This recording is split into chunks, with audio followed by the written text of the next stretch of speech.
But it's 314 React here, and today we're going to be taking a quick look at Halo Infinite. So we have the winter update from November 8th. So we have network co-op added to the campaign. Still no split screen, it seems, even though that is completely possible as demonstrated. But I don't really know anyone who plays Halo, so that doesn't really apply to me. The thing that really will apply to me is the campaign mission replay, as I started the game on heroic, and then as soon as I got past the first level I switched it up to legendary, but it didn't give me the legendary completion, so hopefully I can just go back, replay the first level in legendary and get that sweet legendary completion. Forge mode, which is a beta. Yeah, it's great that that's a beta, you know, a whole year after release. Progression improvements and a whole bunch of multiplayer stuff. So I don't really play multiplayer Halo, so I'm wondering, where is all the single player content? Some new weapons, some new missions, some new weather effects, anything to be added to single player?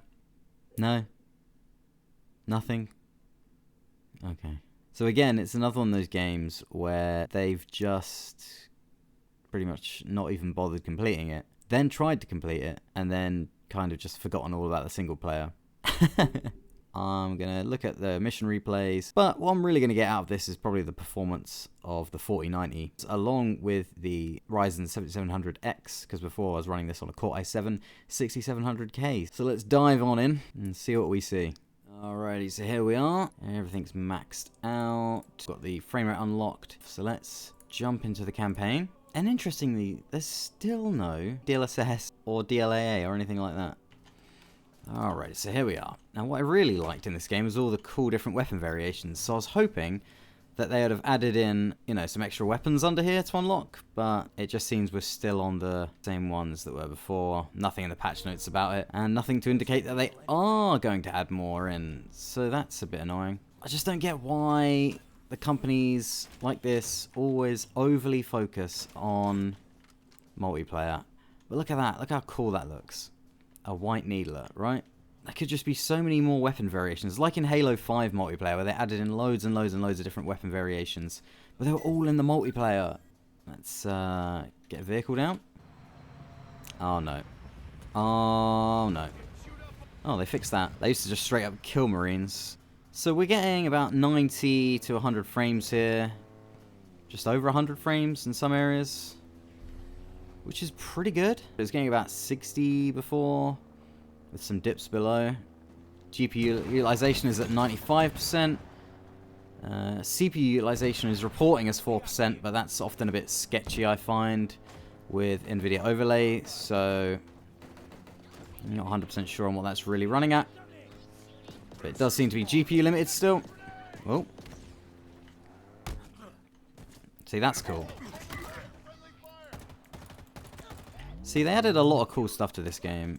They just need to expand on the single player a bit more, because not everyone plays multiplayer.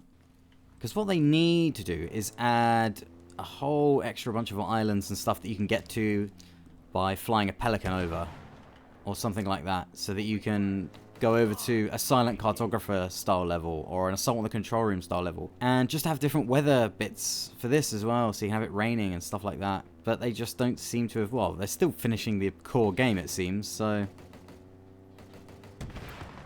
I don't know. I don't really know what they're doing. Let's see how the frame rate handles here. Oh boy.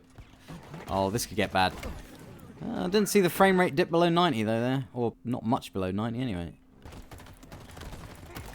The balancing in the game is really good. It's the best balancing in a game, at least in the single player, since Halo 1. Because it's actually possible to engage at close range, the weapons actually feel impactful, and it still feels very much that way in Legendary.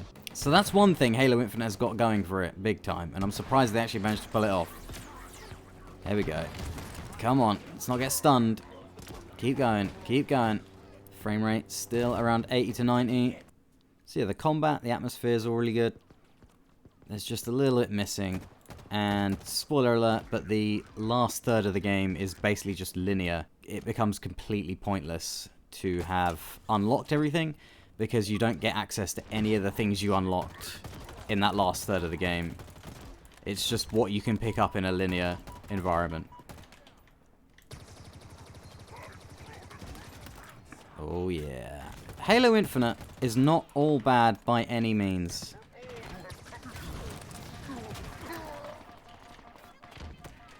But, yeah. Just missing a lot of things. The fact that it took this long for them to add mission replay is just kind of embarrassing. Like, come on. How many open world games have mission replay? Pretty much all of them.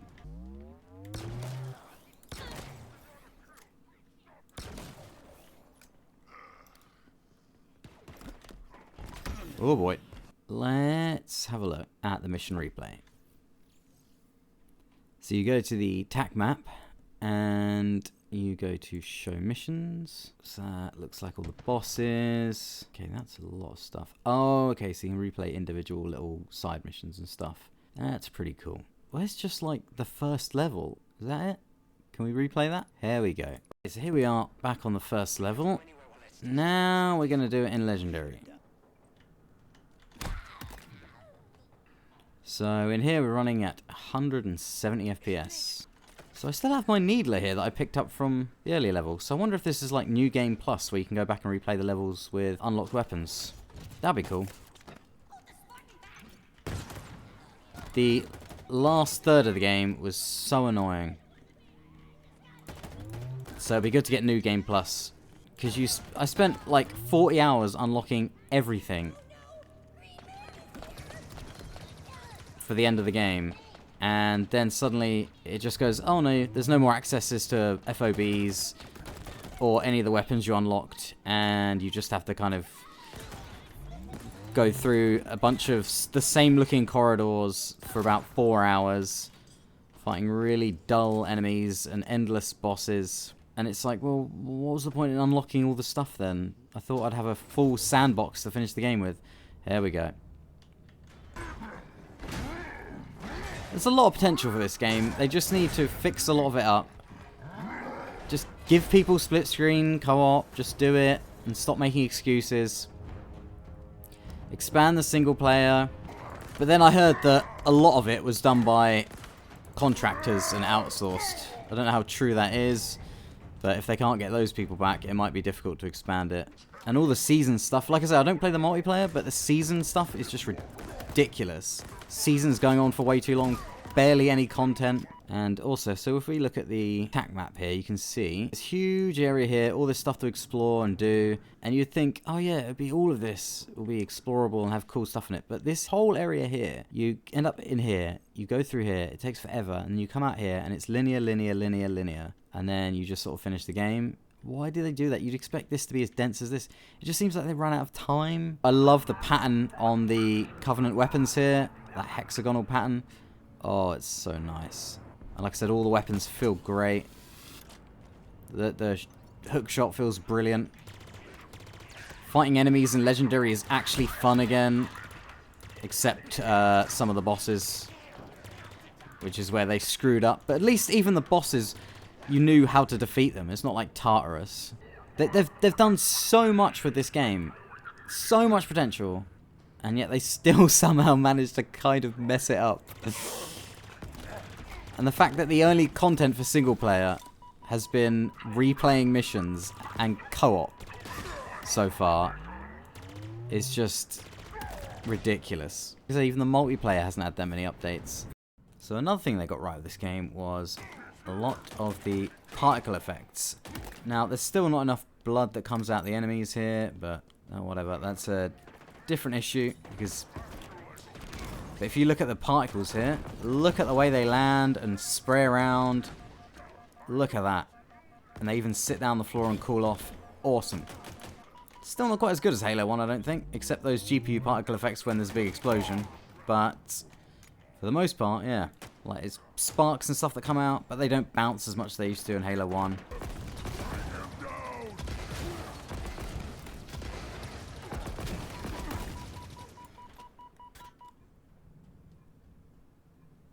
The other thing I'll say is that the big plasma splats there that were Halo 2 onwards, yeah, they need to bring back the old school cooldown ring from Halo 1 from the plasma, which luckily Ruby's Rebalanced for Halo 2 is now bringing, so I look forward to that. Here's an example of some really good Halo 1 style particle effects. Oh, yes. Got quite a lot going on here. Let's keep an eye on that frame rate. Down to 136. 150. Let's keep going. Ooh, yeah. Now those are some particles. Ooh, yeah. So we're in an earlier level here still. And this is another one of the problems with the game. Is that last third that I keep mentioning, this is basically all it is for like 2 hours. It looks identical to this, and it just goes on and on and on. So here we are on the outside area. I remember this running far below 60 at some points. So the fact that it's sat pretty much above 100. I mean, I guess they've probably added some performance improvements, but I imagine it is the 4090 doing its thing. And I think this game does look quite good. Top settings, especially with HDR on in the outside areas, I think it looks really great. It just needed a bit more art style variety, and it still doesn't look as good as the engine that they demonstrated in 2018, I think it was. But then they always exaggerate the graphical fidelity, don't they? And that was almost definitely pre-rendered, because there was no way the game was anywhere near being ready to show off any graphics in 2018. I suppose the good thing is that the game wasn't as bad as I thought it would be. I did finally play it earlier this year, and yeah, it turned out to be a lot better than I thought. I think the point of this video is just me ranting that it just needs more single player content, more fixes, and just something to bring it back to the campaign a bit more, and to fix that last part of the campaign. Expand out the weather, expand out the variety of levels, give you some more vehicles, some more weapons. But of course they probably won't do that because it's not very monetizable. As we saw with Halo 5, where all the updates, all the new weapons, everything pretty much just went to multiplayer, and single player got nothing. I like the fact that they've made the shotgun pretty badass, and the pistol feels pretty useful now as well. Of course it doesn't look like a Halo pistol, but it at least performs somewhat like one. I'm going to keep an eye out. I wonder what's going to be in the March update.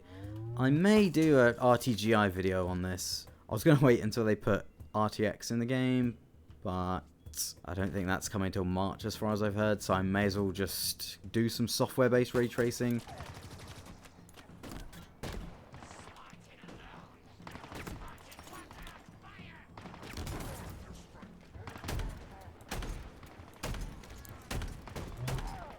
Also, don't know how open this is to modding either. Hopefully it is, because the thing that's going to save Cyberpunk is going to be the modding, so if this has modding capabilities, someone will eventually get around. Probably someone like Ruby, who did Ruby Rebalanced, will eventually add things like pelicans and stuff like that. But yeah, modding will save it, unless you can't mod it, and then it won't save it. Now, I think this was the level where I enabled Legendary, or after this level, so hopefully, once I've unlocked this, I should hopefully get the achievement for doing all levels on Legendary.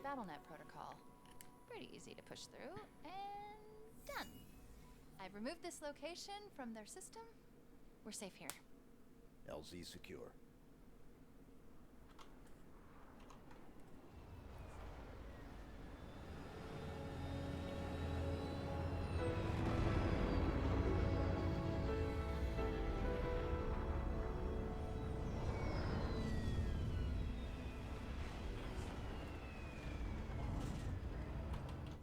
Overall, I do like this game. I do. And it did pleasantly surprise me, even though I wasn't initially going to play it earlier this year. But it's still just, I keep repeating it, but it still just needs more attention, more content for multiplayer, and especially single player. Because are we ever actually going to get a conclusion to the story that was teased at the end? They've got so much right, but quite a lot wrong. And that ends this week's Ranting video, which didn't have a lot of content in it. A bit like the latest winter update patch.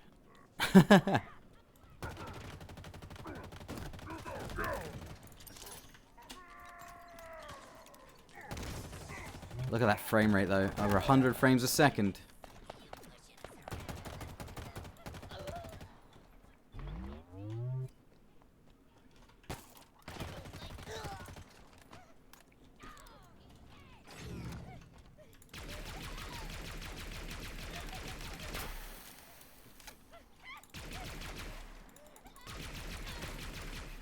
I think next week what I'll do is, after this little rant, I'll add some of my own content in by getting Mike McFly's at RTGI, installing Reshade, and seeing what it can do for Halo. Because if we can't have hardware ray tracing, we can always just put software ray tracing in. So drop a comment, let me know what you think about Halo Infinite and the recent updates. What you think they could do to improve it. Are you happy with it? Did the game pleasantly surprise you? And definitely leave a like and subscribe if you want to see it running with RTGI next week. Oof. Thanks for watching, and I will see you in the next video.